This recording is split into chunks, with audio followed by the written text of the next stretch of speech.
All right, so we have a video here from Trent Horn, who is supposed to be this based Catholic, but he's probably more like a trad cuck. So he has a video called "The Era of Toxic Anti-Feminism," which that's kind of a misnomer. That doesn't make any sense. The era of toxic anti-disease, the era of toxic anti-evil. That makes no sense. Feminism is cancer. So anything that is anti-feminism can't be toxic. That doesn't make any sense. Unless what you're really doing is you're saying, hey, look, here's a person who's anti-feminist, and look, they're evil for these completely other reasons. They're ugly. They're a ma incel. They're horrible. That must mean feminism is good. Let's defend feminism. But let's listen to this Catholic Jew, by the way. Just by the way. I know it's completely... I'm sure that will have absolutely zero influence on the way this video goes. But it is a fact. I'm stating a fact. All right, let's get into it. All right, so this goofy ass looking intro. Welcome to the Council of Trent podcast. I'm your... What is this shirt, bro? This is the shirt like 10-year-old me used to wear. Fucking fix your sleeve. The shirt's way too short. Your skin looks red as a fucking tomato. You got absolutely zero definition. All flab, so you're not showing anything off. He's got the hair. Yeah, got the little black afro. Very culturally appropriate. But anyway, let's get into it. Your host, Catholic Answers apologist, Trent Horn. And today I want to talk about... Oh, he sounds like it too. Can you hear it? Can you guys hear it? I can hear it. I can hear the kind of gay little sounding lisp, the little, hi there, my name's Trent Horn. Can you guys hear that? It sounds very effeminate and... about toxic anti-feminism and how it actually... We're going to go back and analyze the way he speaks. To talk about Trent podcast, I'm your host, Catholic Answers apologist, Trent Horn. And today Trent Horn? Yeah, sounds gay. Okay, anyway. I want to talk about toxic anti-feminism and how it actually hurts men. Two things before I do that. One, I'm getting over... So not how it's wrong, but it's hurting you because you're going to hate women and it's ruining your relationships with women. Okay. Cold, so... Basically, like, you're fighting against me. That's hurting you. I know I'm pointing a gun at your head with feminism, forcing it down your throat in this gynocratic system, but it's hurting you by going against the system we're imposing and forcing on you because you're not going to get along with us. That's not going to be fun. That's basically his argument. Is the whole world's feminist, so if you're a red pill guy, then you're not gonna have a lot of friends, and women aren't gonna like you. Haha. Well, he didn't say it was wrong. He just said, well, it's not gonna be a popular thing. It's gonna hurt you, and I guarantee that's what he's saying when he says it's gonna hurt you. He's gonna say, oh, it's hurting your relationships with women. Oh, okay, bro. I apologize if I sound a little off. Who do you think gets more pussy? The feminist guy who's wearing his "I'm a feminist ally" t-shirt, or the guy who's secretly based? And number two, if you want to help this man right here, then consider subscribing. Man, I don't know. That was really gay. Like, am I the only one? Like, come on, guys. This man right here, this guy. Look at me. Like, really? These are Catholics? Number two, if you want to help this man. Oh, looks so gay, bro. Then consider subscribing to our channel and liking this video. It helps us to reach more people. All right, so what I mean by toxic anti-feminism... Yeah, dude, how old is this 30-year-old bagel person? Fix your posture, dude. You look incredibly effeminate. You look kind of gross. You're freaking me out, dude. You're freaking me out. I don't feel safe. I don't feel comfortable. If this guy walked up to me, I thought he'd start trying to, like, hit on my 3-year-old son, right? Get away from me. Not thoughtful critiques of feminism. Most of the stuff associated with modern feminism is bad for women, bad for men, and bad for society. The few good elements in feminism promote the truth that men and women have equal dignity, and men and women should both be treated as legal persons in the eyes of the law. Well, what does that mean when you say legal persons? Yeah, sure, we can say they have equal human dignity. Like, we're not going to trade 3 women's lives for 1 man's life just on some arbitrary principle. But why should they have the same legal rights? So that's actually where the debate is do we give them the same? Because when you say personhood, that is a messy thing because, yeah, I'll agree, obviously they're both people, but when you start translating that into legal jargon, then that somehow justifies, like, well, because they're a person, they need to be able to vote, and they need to be able to do this and do that and do this and do that. And they're the exact same. Men and women are both persons, therefore they should have the same legal rights. So it becomes like a messy situation once you just start asserting things like that. But most of the errors in modern feminism come from conflating the truth that men and women are equals. They're not equal. Yeah, well, the conflation is that they have equal dignity, and therefore they should have all equal roles in government. And they are completely equal. Men and women are not equal.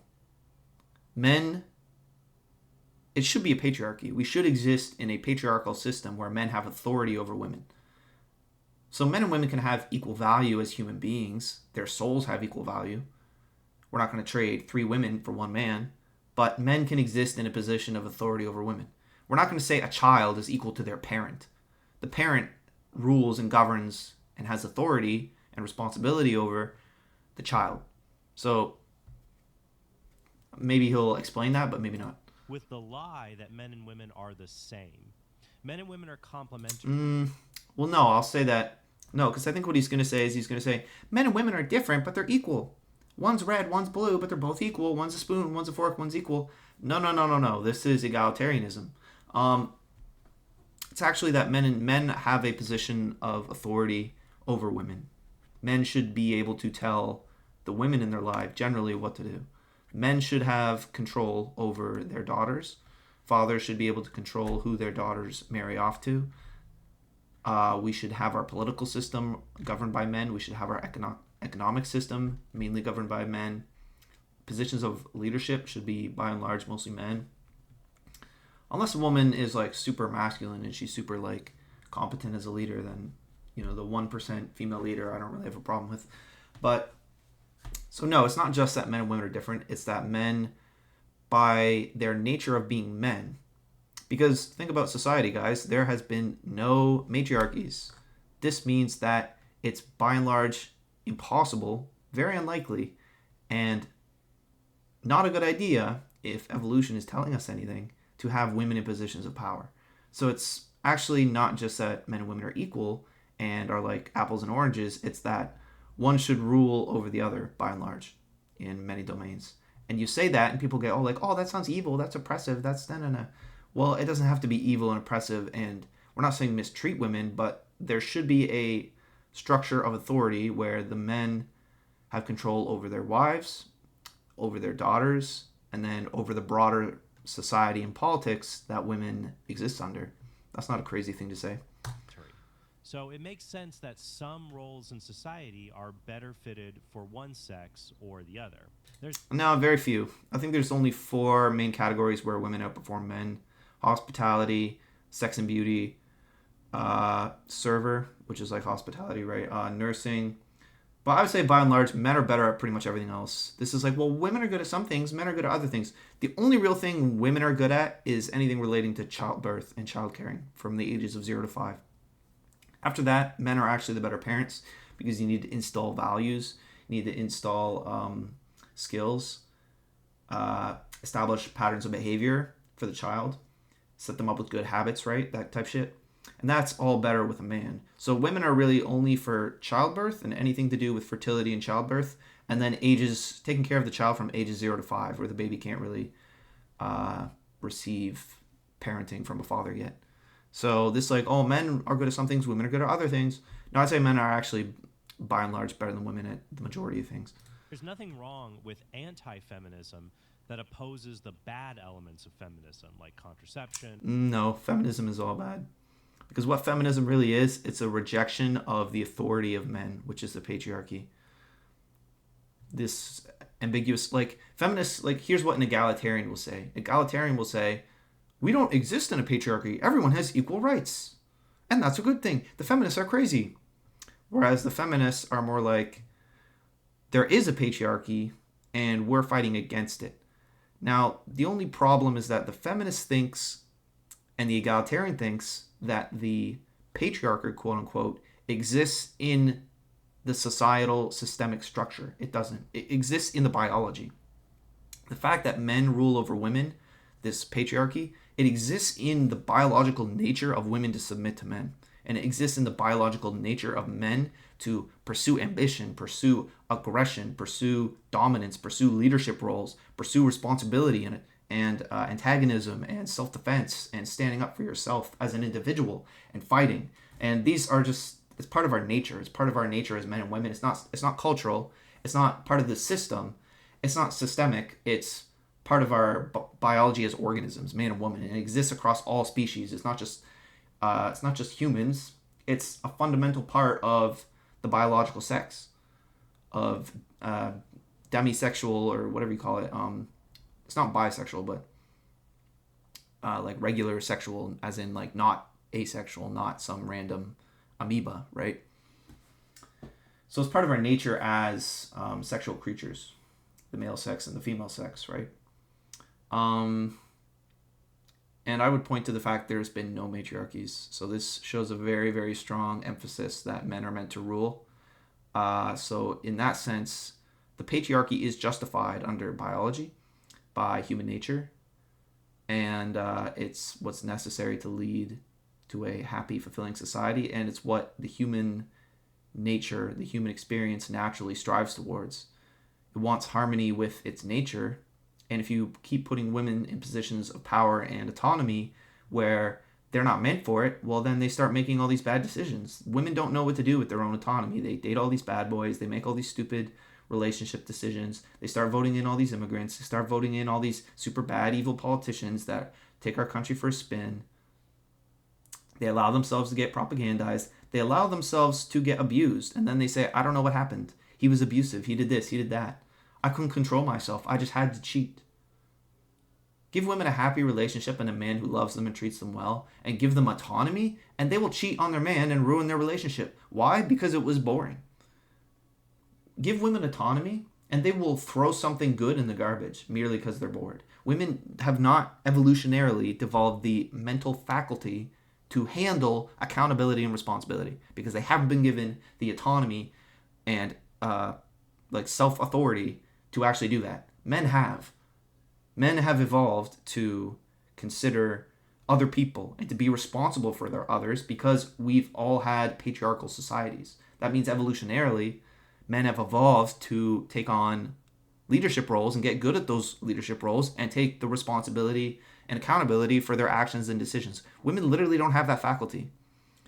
They really don't. Women can't project out any longer than what they can see right in front of their face. They can't project past their emotions. Women cannot look at their own emotional state and suppress and exhibit self-restraint over their emotions and go against them with logic. They literally can't.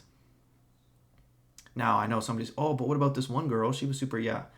I'm making a generalization, not a universal. Yeah, there might be a random woman who has high testosterone who can, suppress her emotions and be a really good leader. I'm sure like 1% of women are, but by and large, this is the biological reality we're dealing with, is women are not meant to have their own autonomy. They're not meant to have their own freedom or be leaders because they're not built for it. And when they get into these positions, when you give women autonomy in a relationship, you treat her as your equal, she fucks it all up. She wants you to take authority. She wants a man to step in who's competent, who's good, and capable, and who has a strong grip on the relationship. Not abuse her, don't mistreat her, but someone who's exhibiting authority to come in and establish dominance. And that's what women want. That's what they crave. It shows in women's fetish data. There was a OkCupid study, I think, or was it there was a random study done by some thought online, and she basically compiled the list of people's fetishes by age, by race, by gender, by age, and she was able to track that basically all women have like consensual non-consent, or not all women, but a lot of women have consensual non-consent role plays, fantasies. Like they have fetishes for BDSM and extremely submissive, basically most women. So it's in their literal nature, and we can even see that expressed through their fetishes, right? So the real problem with feminism is that, if I had to sum it up one more time, it would be that women actually do desire patriarchy. Patriarchy is in the biology. And this is really why feminists still push for feminism, even though that they have all these societal benefits. Women have tons of societal benefits. They get affirmative action. They get all these homeless shelters. They get all these programs that look solely after women. They get food stamps. They get maternity leave. They get all these student loans. Really, if women are the majority of people in education and the government is subsidizing schools and student loans, then it's really helping women. Also, if women live longer, that means that they get more pension. They get more retirement. They get more elderly care from our society, right? More of the pension fund goes to women. So shit like that. Women have all these societal advantages. They get pretty princess privilege. They get all women are wonderful privilege. They get all the benefits of being women and then all the benefits of autonomy. None of the responsibility of like being virgins or submitting to men. Plus they have all these beauty technologies that have enhanced their ability to be beautiful. We have all these gyms for women to stay fit. We have all these varying hair products, food products, skin products to help women actually be attractive. Plus, they've had the benefit of however many you want to say, thousands or millions or whatever side of the aisle you're on, years of evolution to evolve to be pretty, right? So women have had a lot of gains when it comes to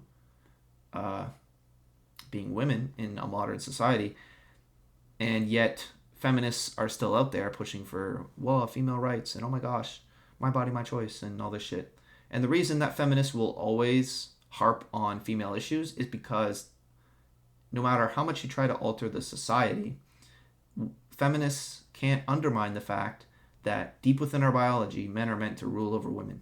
And that's something they'll never get rid of. So they'll keep trying to change things in society and point out social things that they notice that somehow prove patriarchy or prove the need for feminism. But what they're really looking at is they're looking at some kind of expression of male and female nature that's ingrained in our biology, and they're saying, ha, that's proof that men are misogynists. Ha, that's proof that we need more feminism. But really what they're doing is they're fighting biology. And so they'll never win. And that's why the big reason why feminism is wrong is because it's literally ingrained in our biology to be patriarchal and to give men authority. And right now in our society, we are constantly fighting this. So there's no such thing as ma bad feminism or ma good feminism. It's all bad. There's no toxic part of feminism. There's no good part of feminism. It's all bad. So let's hear this Catholic Jew explain to us how there's good parts and bad parts of feminism. Fornication, abortion, and disregard for the family. Toxic anti-feminism, however, is an Well, explain what the good parts of feminism are. Isn't that kind of due? You listed all the bad parts, but what about all the good parts? Because I would love to challenge some of those. But this is such like he's obviously attacking Redpill, but he's framed this stupid video. So the error of toxic feminism, that's a double negative because it's an error of anti-feminism, but it's also like toxic. So the bad parts of being against feminism, there's mistakes in the bad parts of being dude, there's literally 3 negatives. You have the mistakes, so that's a bad thing that you shouldn't have done, of toxic, meaning the bad part of, the negative of, anti-feminism. Dude. So if you read it, it'd be like anti-patriarchy, toxic anti-feminism, so that'd be like anti-patriarchy, so that's pro-patriarchy. So the error of pro-patriarchy. So you're saying patriarchy is wrong, so you're feminist. So this whole title, the error of toxic anti-feminism, just means feminism. It just means anti-patriarchy. But the way this stupid guy made this title, it's just a triple negative. You're just like, dude. Because he's skirting around having to actually make any clear statements about Redpill or about feminism. Because if he just said, here are the good parts of feminism, I would just destroy him, and anyone else watching this video would. So he has to frame these things in like a stupid way. Healthy victim mentality. It blames women for men's problems and it emasculates men. It blames women for men's problems. Like what? Because a lot of men's problems are because of women. We have a massive incel culture. That's because women only date men who are over 6 feet. So I don't know what you're going to say. Oh, it's men's problems. It's men's fault. So this is a reverse way of saying, it's your fault, men. Pull yourself up by your bootstraps. In the process. Let's take a look at one of its most famous modern proponents, H. Pearl Davis, or Pearl Herpes. as she's known online. I call her Herpes. Pearl is HPV Davis. Catholic, but it's not clear how much she practices her faith now. However, Okay, the nice little slander. See what I mean? He won't say anything outright. He just kind of implies, oh, I'm not sure how much he's been practicing her faith. So he won't make any actual concrete claims. He's just slinging shade from like a safe position, like a little bitch. a fair number of Catholics have bought into her brand of toxic anti-feminism. Anyone who relies on the word toxic is a bitch, is a liberal leftist cunt. Oh, this toxic, that's toxic. Don't use the word toxic. That's for leftists. They use the word, oh, this is toxic. It's a way to frame something as a bad thing without actually explaining why it's bad. So like if you were being objective and you were being honest, you would just say anti-feminism, right? But when you put the word toxic in front of it, it primes the audience to assume that it's bad, meaning they don't get to have an objective perspective on the thing. So you should say feminism, here's why feminism is wrong.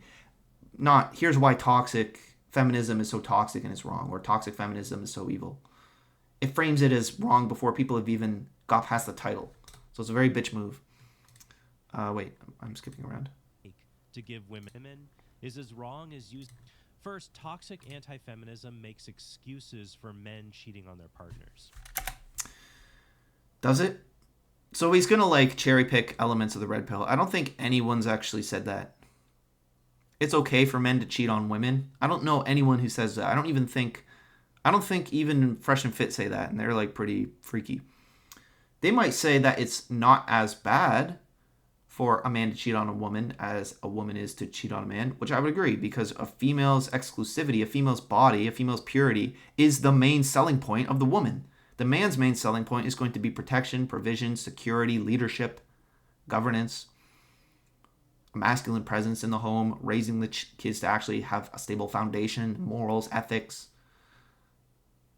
Really, the major thing a woman's bringing to the table is her fertility, her body, and her sexual exclusivity. So it doesn't make man cheating good, but it's just less horrible. It's less devastating. That's all they're saying. So he's already being bad faith. Here's some of the things Pearl has said about that. Why did he cheat? And a lot of times, instead of looking at where the men are coming from and asking yourself the question, how did I contribute to this? We want to just put it on the men. Did you gain a bunch of weight? Have you been nagging him 24/7? Men act like this is the most unforgivable thing, that he is the ultimate bad guy, the ultimate demon if he does this.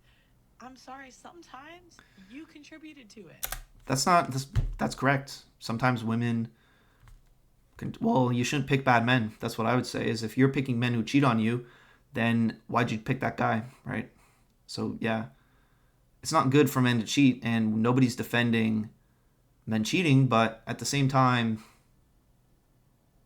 here's what I would say is that this whole discussion around male cheating versus female cheating is not really fair, because we can say that, yes, it's bad for men to cheat. It's also bad if you date a cheater. And this goes both ways. If you're a woman and you date a cheater, that's bad. If you're a man and you date a cheater, that's bad. But here's the thing, is that one, women lie and they sell themselves to be more pure than they actually are. So that's the first thing, is women will lie to men about how pure they are and how exclusive and devoted they are to get into a relationship. And that's a unique problem that men have to deal with, because both parties have to deal with cheating. Cheating is bad. And if you date a cheater and you vet a cheater and let them into your private circle and let them become your spouse or whatever, that's bad. So, okay, we're equal there. But the thing is that women lie, and then women also have had the autonomy to choose bad partners. So this, to me, more is reflective that women should not have the autonomy to choose men who are bad for them. Like when women complain about abusive husbands, I'm like, there were 18-year-old kids in your high school who you could have dated, who would have simped for you, who loved you, who would have treated you really well, but they weren't tall enough. They weren't masculine enough. They weren't cool enough for you. You had to go for the 6'4" bad boy Chad. And then when he cheats on you, you're going to whine and complain on the internet. So yeah, don't be dumb. Like, look for the warning signs. And here's the other thing. It's actually women's job to be the choosers. So when women fail at choosing the right guy, that's even more embarrassing, because women basically have their pick of the litter. They think they don't. They think, oh, that's not true. You do. Go onto Tinder, look at the rates of which women get matches to men get matches. Look at the rate of rejection from men. Men almost never reject women. It's virtually non-existent. Every single guy gets rejected by a woman. It's a rejection rate of like like at least 10 to 1 or 20 to 1. If you do a cold approach, or if you're on a dating app or anywhere for any situation, not just sex, because you say, well, that's only for sex. No, that's real life too. That's if you're walking up to a woman, asking her out on a date. So that means women have a role as women. Women have a role as sexual creatures and the reproductive creatures to be exclusive and to be selective. That is the female's role. Women are psychologically programmed to be selective. And when they fail on that selection, that's really their fault. When you could say, oh, why don't men pick better women? Men don't often have the option to pick from 100 different women. Men are often just constantly playing the numbers game, casting their little pickup lines out, hoping that a fish will bite, and they're lucky when they even get anything at all. So a lot of guys don't have the luxury to reject, pick, choose, select carefully that women do, because women are these prizes that are sitting around beautiful at the age of 18 to 25 in these positions of privilege that men just don't have. So men are told, and really they have to be opportunistic. They have to take what they can get. And it's really the woman's role to be exclusive. That it really is her role. It's the man's role to provide value and to earn her approval. It's the woman's role to keep that man around. That really is her role. Her role is to fulfill him sexually, to not get fat. Like Pearl's right. It's to not get fat and provide, put out sexually to keep him happy. That's like keep the man, keep his balls empty and his stomach full. Like go to any old red pill grandma. She's going to tell you exactly what you need to do to keep a man. And women, through feminism, have lost this skill. They've lost the accountability of keeping their man happy and loyal and committed to them. Or picking a good man, which was usually something done by their fathers, that all these women went around and said, no, I can do it myself. I don't need my dad. That's patriarchal. That's oppressive. I'm going to pick for myself. And then they go for the 6'3" immigrant Chad who beats him up and throws him around the room like Donkey Kong. And then we wonder why there's all these men cheating on them. Maybe because you suck at picking partners, and that's your one biological job, is to pick a decent partner. You don't have to go work a giant career to get a man attracted to you. You don't have to go and lift every day and gain 50 pounds of muscle to go get a man attracted to you. You don't have to go endure a bunch of social rejection to get a man to fall in love with you. You just have to sit there and pick the right one. That's your one fucking job. So when women get cheated on, I have zero sympathy. And this ultimately is because they're not the same. And Trent still doesn't recognize this. He thinks that women picking the wrong person and men picking the wrong person is the same. It's not. There's a unique failure on women's part that is majorly contributed to by feminism. Because the broad statement of you shouldn't pick a cheater, true, and you shouldn't cheat, true, are the same. But when you dig into the details of why this is uniquely a female's fault and a male problem that's caused by females, caused by feminism, it is caused by feminism. Men cheating on women is caused by feminism. Let me reiterate and restate one more time. Men cheating on women is the cause of feminism. 1, because women shouldn't be choosing their own partners. 2, because women should be getting commitment and getting a ring from a man before they put out. And then that would force them to vet the person for longer so they could determine if they're better. That would push away the men who are just looking for easy sex, less likely to commit, less into them. This is a big thing that was pushed by feminism, was the sexual revolution. Pushing men out of vetting roles that would prevent them from getting cheated on. And then 3 is only going for superficial traits. Picking guys who are 6'3" and acting on their hypergamy, acting on their desire to be a slut and get abused and mistreated by bad boys. Women pick men who cheat on them intentionally. They pick these type of men who have a bunch of options, who don't respect them. And this is all because of feminism. This is all by removing the father, removing standards for women to pick good guys, increasing their superficiality, the sexual revolution. These are all things that are caused directly by feminism. So this is women's fault. So no, just completely destroyed, Mr. Trent Horn. And women take no accountability for that. I want to stop and add a few points here. And that's true. That's everything Pearl said is true. First, I agree divorce should not be the automatic response to adultery. I kind of think it should. I mean, if your woman cheats on you, you're not going to divorce her. It's literally in the Bible. That's the only acceptable use of divorce, Mr. Catholic. Men and women should fight for their marriages. Yeah, women shouldn't cheat No, I disagree. I think if a woman cheats, that's game over. And it's also permitted in the Bible. So But if it's just your boyfriend who cheats, dump him. Second, there are cruel wives. But using this to insinuate a false generalization about women is as wrong as using what he keeps referencing things without saying what they are. What's the false generalization about women? isolated examples of racism to make false generalizations about What? white people. Finally, naturally gaining weight isn't cruel. It's a part of getting older. No, I actually disagree with this. I think that in America, people no, this is false. This is the reason people get fat nowadays when they get older. It's not just a natural thing. It's because boomers don't exercise. Boomers are not out working with their hands, working outside, late into their 60s. They're not taking care of their bodies. They're eating McDonald's, they're eating Gatorade, and they're eating Werther's Originals and cheap food from these convenience stores and these fucking supermarkets without vetting what they're putting into their body.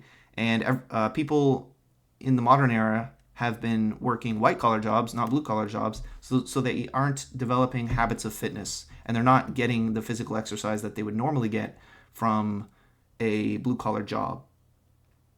And so, no, it's not. It's like, oh, well, everybody naturally gets fat. No, it's because you're lazy and you eat junk food from superstores that you're not vetting, that you're not being careful about, and you're not getting the exercise you would have normally got from a job out in the sun, out raking leaves, out doing shit, out, building houses, out working with stone, working with wood, working with your hands.